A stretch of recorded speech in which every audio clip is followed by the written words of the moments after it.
Welcome to Guide Guru. We hope this video helps. You begin by confirming the essentials.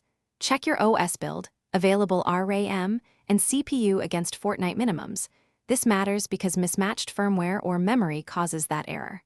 Once done, download and run a clean GPU driver install. Drivers are the most common culprit. Then install or repair DirectX and Visual C++ redistributables. Make sure to reboot after each major install so files register correctly, and keep a note of exact driver versions in case you need to roll back. Now you perform the complex middle steps. Force the system to use the discrete GPU by setting power and GPU preferences to high performance. That eliminates conflicts between integrated and dedicated cards. Next, adjust virtual memory to 1 1/2 to 2 times your physical RAM so the game has stable swap space.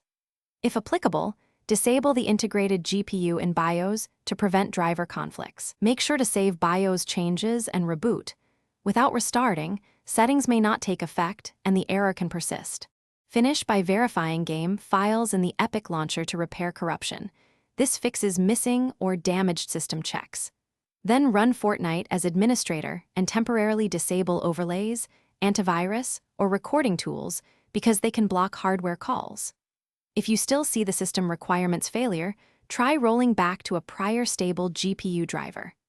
As a last resort, perform a clean Windows install after backing up data. It removes hidden configuration or driver residue that keeps triggering the check. Thanks for watching.